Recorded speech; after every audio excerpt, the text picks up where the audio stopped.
Hello, everyone, and welcome to our channel. I'm Mark. And I'm Rob. And today we're going to talk about the new rankings that came out for women's college basketball, where UCLA is number 1 and Iowa is finally ranked.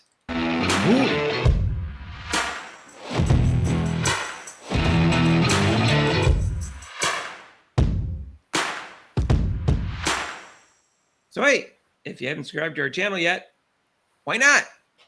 Make Rob happy and subscribe. Come on, Make y'all. sure you notification bell when you do so you get notified of our next videos.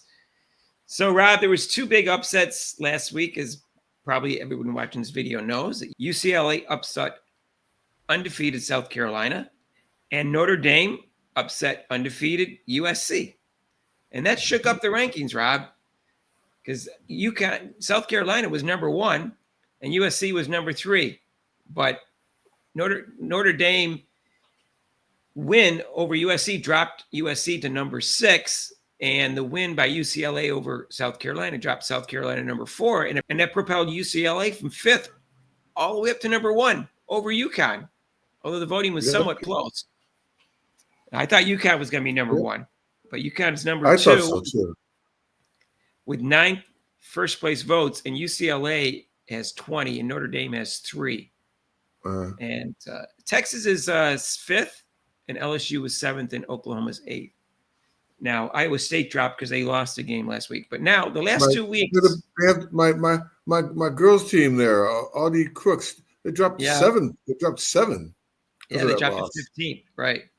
Yeah. What's up with that?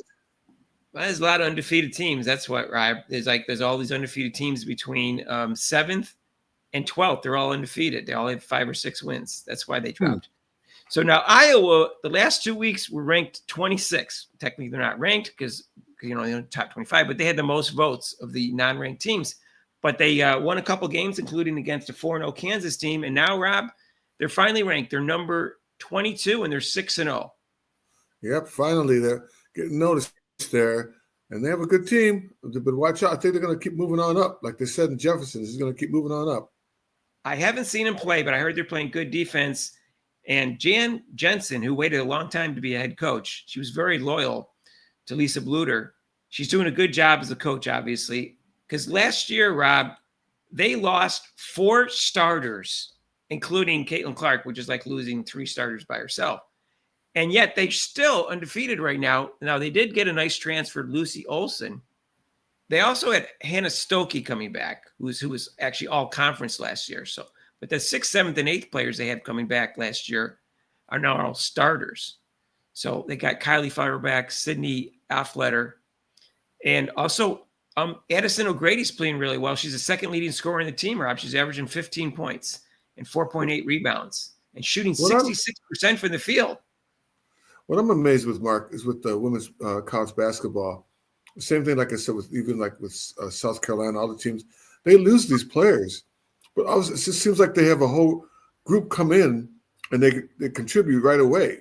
There's no like grace period where the freshman or a transfer might get used to the team. They come in and they build up the team. The team hasn't lost a step, it seems like, which is really amazing to me. I mean, South Carolina did that with the year before. They lost all 5 starters and they won the national championship and was undefeated the next year. Yeah. Well, none of the Iowa freshmen are starting, but they have 5 of them on the team of the 13 players. I looked that up. So that's good. So I'm glad to see Iowa bouncing back, or not really bouncing back, but doing well without Caitlin Clark. And they haven't had the tough part of the schedule yet. They start that coming up now.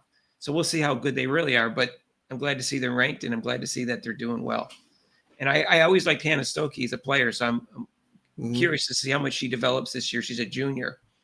And I think she'll get drafted in the WNBA next year. But there are so many good players, Mark. I'm sitting there, I'm like, compared to the a lot of the men's college basketball. I'm sorry, the women's is limitless. I see on all those top 25 teams, there's at least 2 good players on all those teams, at least. Well, some people credit that to Title IX and stuff, and some of the money put into women's sports and girls' sports, and that's why we have such good soccer teams, and we also have a lot of basketball talent coming up. A lot of girls are playing those 2 sports, and so now they ended up, in college and in pros. The women are good in women. So yeah, definitely, I agree with you. A lot of talent. We saw what happened in the games this weekend. All the praise and all the hype was about Juju Watkins, but Hannah Hidalgo stole the show. Yep. I know she was first team All-American. She was known, but she wasn't one of the two top favorites to win Player of the Year. But now she's like a co-favorite to win it because she definitely looked great in that game and outplayed Juju Watkins. So that should show how much talent. And Flajay Johnson's having a great year, and she's really improved from last year. So there's a lot of talent out there, Rob. Of course, we're not talking about Paige Beckers. I mean, that's the whole thing. Well, yeah, but she was, it's like an afterthought. She's like an afterthought now. Yeah, well, she's playing well too. Yeah. So we'll see what happens. But Olivia Miles played well in the game with Notre Dame. So, but you notice it's guards, a lot of guards. I don't know who's going to win the championship this year, but I definitely think it's wide open. There's no straight person. Not like the old days where like you say Tennessee is going to be. It was all UConn and Tennessee. Yeah, UConn and Tennessee. And Stanford. Yeah, UConn, Tennessee, and Stanford. Now it's like it's anybody's guess. Yeah, well, season's early. They're going to start playing some tougher teams now, each of them. And we talked about some matchups coming up that we're looking forward to. Let us know what you think of the rankings. Were you surprised that UCLA jumped past UConn too? Because UConn's 4-0. But UConn really hasn't beaten anyone, so I guess I can see that.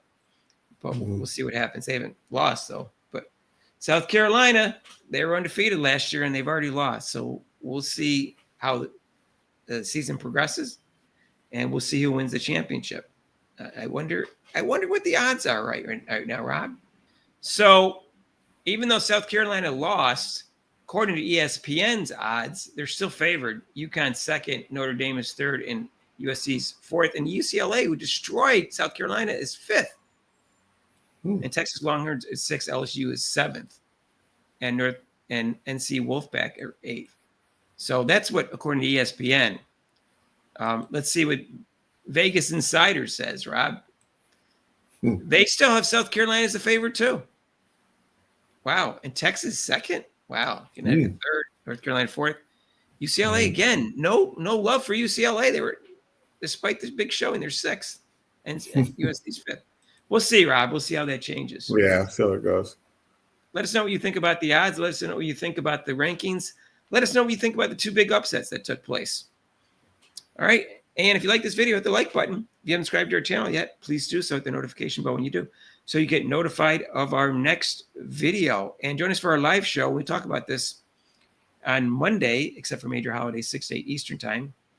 And also, if you want to donate to this channel, there's super chats and super thanks down below. There's a link to PayPal. We'll see you in the next video. Peace out.